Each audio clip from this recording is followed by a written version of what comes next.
Senhoras e senhores, o triângulo de Pascal é uma tabela numérica infinita. Eu estou apresentando para você, desde já, algumas das infinitas linhas que compõem esse triângulo de Pascal. E o meu primeiro desafio é fazer com que você tente escrever os elementos que compõem a próxima linha. Se você não estiver sacando quais são as características já envolvidas pelas linhas já escritas, eu posso desenhar mais uma para você. Repare que essa nova linha é a linha que é composta por 1, 6, 15, 20, 15, 6 e 1. Eu preciso aprender a lidar com algumas percepções. Muitos exercícios exigem da gente que a gente tenha alguma percepção que não foi oficialmente passada. O triângulo de Pascal tem tantas características que seria leviano da minha parte dizer que nós vamos estudar tudo, mas eu preciso pelo menos fazer com que você tenha um bom início a falar a boa linguagem do triângulo de Pascal.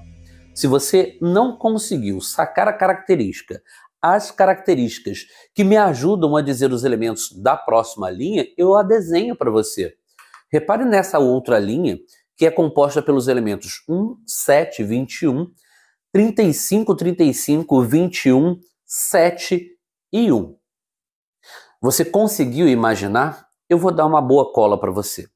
Todos os elementos de cada linha do triângulo de Pascal dependem diretamente dos elementos que foram escritos na linha de cima. Vou pegar a linha que foi anterior a essa que nós estamos escrevendo. Você pode ver que o 7, nessa linha que desenhamos por último para você, ele é formado através dos dois elementos que estão acima dele, ou melhor dizendo, olhe bem para o 1 e para o 6 que estão na linha de cima. Quanto é que dá 1 mais 6? Me diz se não dá 7 de fato. Vamos olhar para o 21 em particular. Esse elemento, o 21, ele é o resultado de 6 mais 15. O 35, ele é o resultado de 15 mais 20. Você percebeu que cada linha do triângulo de Pascal é composta por uma série de elementos que resultam da soma de elementos consecutivos que estão na linha anterior. Eu vou subir um pouquinho, um degrau nesse triângulo. Eu quero olhar para o 15, que está nessa linha 1, 6, 15, 20 e assim por diante. Eu quero olhar para o primeiro 15 aí desenhado. E quero que você tente comigo identificar se de fato esse 15 não é o resultado de 5 mais 10. Pronto. Então agora eu acho que você consegue imaginar qual é a próxima linha que vai ser escrita, ainda nos quadradinhos que estão sem nada desenhado. Repare, você vai ter o 1 e o 8 aí desenhados. Repare que o 8 é o 1 mais 7. O 28 é o 7 mais 21. O 56 é o 21 mais 35, bom, e assim por diante. Nós vamos ter uma boa oportunidade para falarmos dessa notação, para falarmos especialmente dessa formação.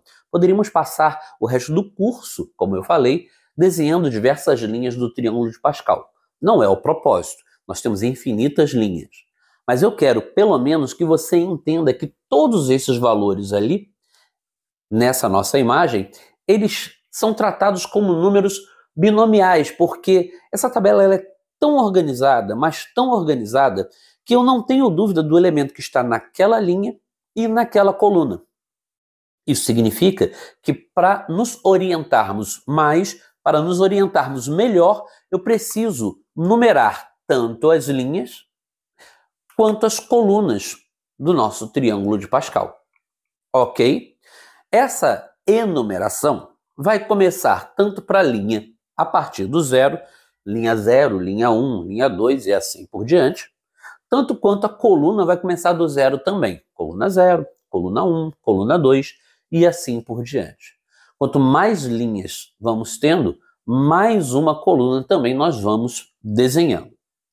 E agora que nós colocamos uma enumeração tanto para as linhas quanto para as colunas, eu quero que você, comigo, identifique o número binomial, que é um par ordenado.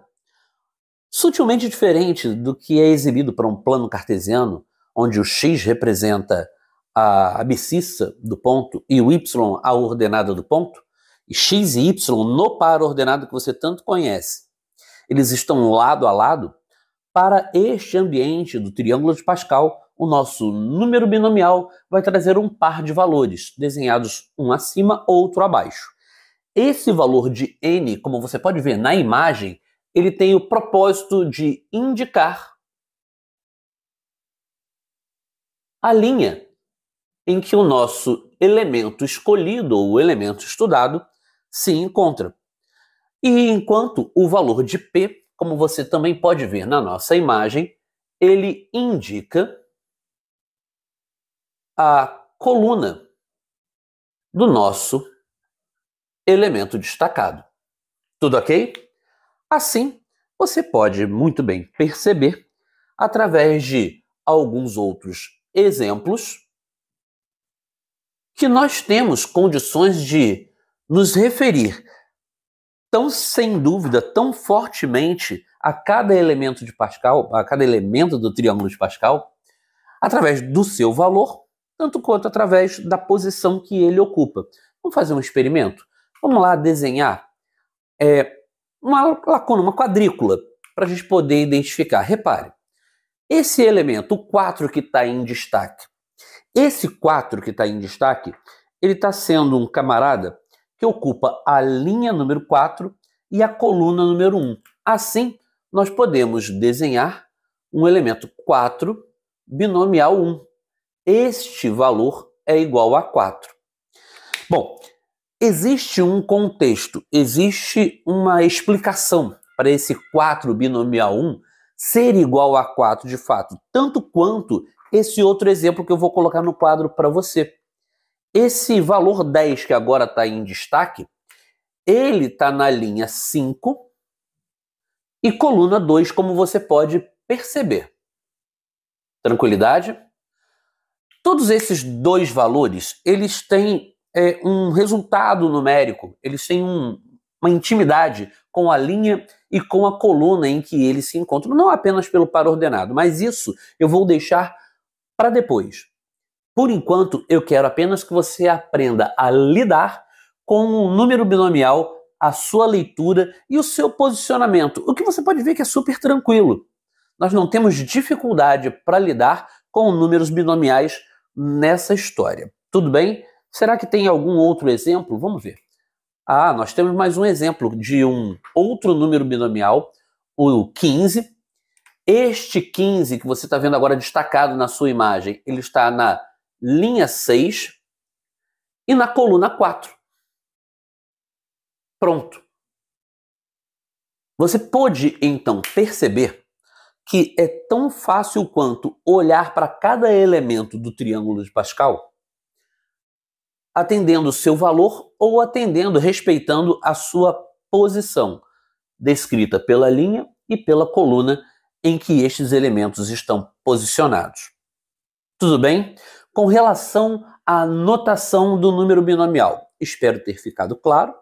Espero que esses exemplos que nós colocamos na imagem ilustrem muito bem aquilo que a gente quis identificar. Na próxima aula, nós vamos falar de números binomiais particulares. Daqui a pouco a gente se vê.